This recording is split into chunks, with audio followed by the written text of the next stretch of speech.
안녕하세요, 개발자 구디인입니다.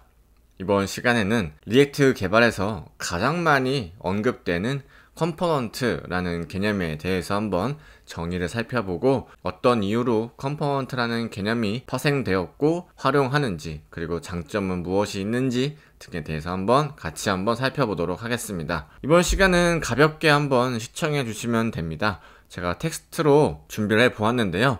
텍스트를 일일이 타이핑하면서 강의를 진행할까 하다가 몇 줄 안 되고 여러분들 이미 알고 계신 내용이라고 사료가 돼서 해당 교환을 한번 가볍게 살펴보는 시간으로 대체해 보도록 하겠습니다. 그러면 바로 진행하겠습니다. 자, 컴포넌트란 프론트엔드 개발에서 애플리케이션의 UI를 구성하는 독립적이고 재사용 가능한 코드 조각 모음을 의미합니다. 그래서 이 컴포넌트는 재사용 가능한 코드 조각 모음이다 정도로만 알고 계신 분들이 대부분일 텐데요. 틀린 말은 아니고요. 그 외에도 다양한 기능을 담당하고 있기 때문에 컴포넌트의 중요성을 여러 강의나 혹은 책에서 강조를 하고 있는 겁니다. 보통 HTML, CSS, 자바스크립트 이 모든 코드를 포함을 하고 있고요.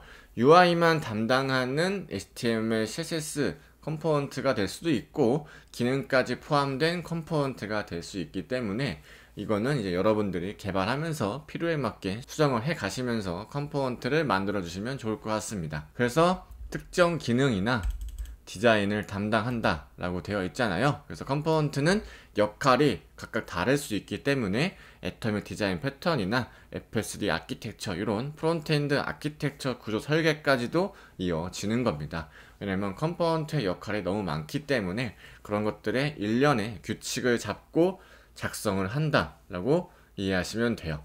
그래서 컴포넌트를 사용해서 애플리케이션의 복잡성을 줄이고 쉽게 유지보수를 할 수 있기 때문에, 왜냐면 공통적으로 사용되는 컴포넌트 같은 경우에는 하나의 컴포넌트의 코드를 수정하면 그 컴포넌트가 쓰이는 모든 페이지, 모든 레이아웃에서 동시다발적으로 변하겠죠? 우리가 일일이 찾아서 수정해주는 게 아니라 사용되는 컴포넌트 딱 하나만 바꾸면 동시다발적으로 수정된 부분이 적용이 되기 때문에 쉽게 유지보수가 할 수 있고, 현대 웹 개발에서 필수적인 개념이라고 볼 수가 있는 겁니다. 그러면 컴포넌트의 장점은 무엇이 있을까요? 첫 번째로 코드의 재사용성 혹은 재활용성이라고 말하는 방금 전 말씀드린 장점이 있습니다.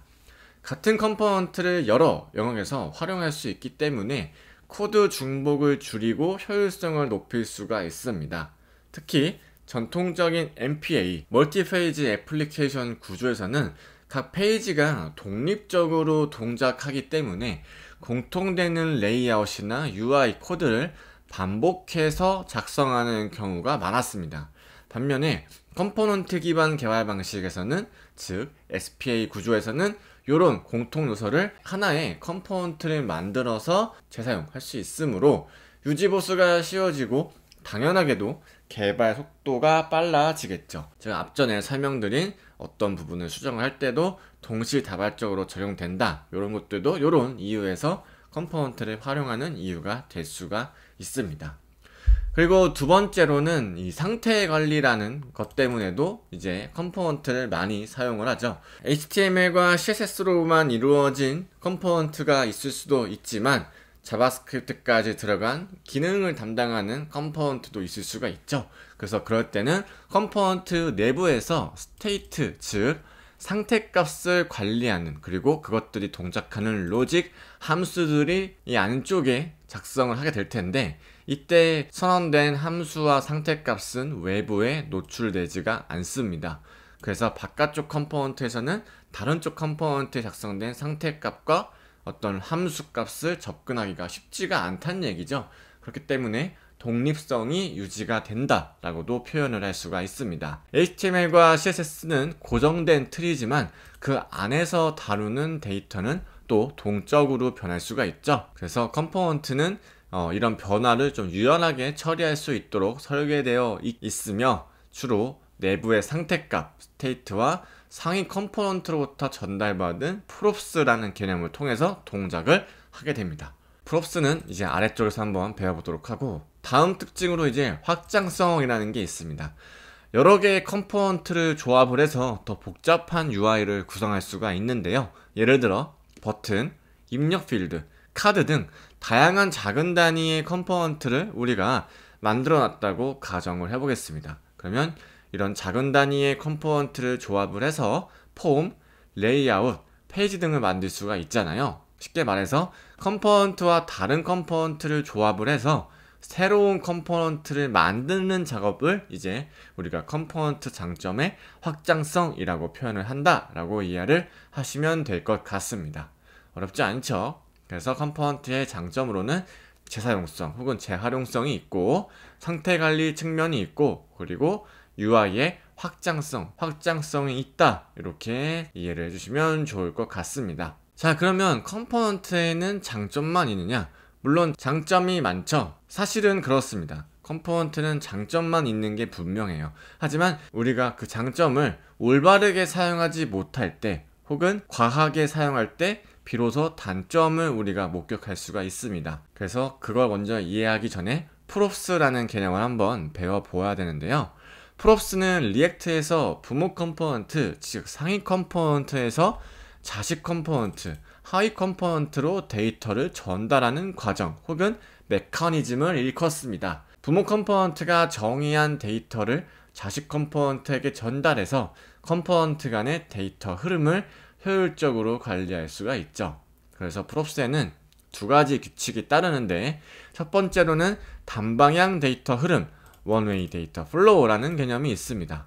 데이터는 항상 부모 컴포넌트에서 자식 컴포넌트로, 즉 부모에서 자식 방향으로만 전달되고, 자식 컴포넌트는 전달받은 데이터를 직접 수정할 수는 없습니다. 이를 단방향 데이터 흐름 혹은 단방향 데이터 바인딩이라고 표현을 합니다. 자, 이 개념과 바로 이어서 이제 읽기 전용 리드 온리라는 속성이 있잖아요. 그리고 방금 전 설명했던 자식 컴포넌트는 전달받은 데이터를 직접 수정할 수 없다라고 말씀을 드렸죠. 바로 이 속성이 바로 읽기 전용 리드 온리입니다.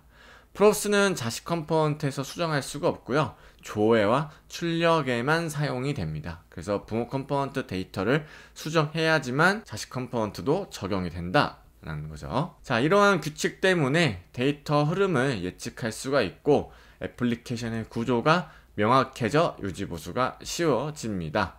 단, 프롭스의 깊이, 즉 뎁스가 깊어지면 데이터 추적이 어려울 수가 있습니다. 왜냐하면 세 번, 네 번까지는 우리가 꾸역꾸역 그 데이터의 흐름을 쫓아간다 하더라도, 만약에 그럴 일 없겠지만 최상위 컴포넌트와 그 데이터가 활용되는 컴포넌트의 뎁스가 10개, 20개 이렇게 되는 경우에는 그 데이터 추적이 어려울 수가 있잖아요.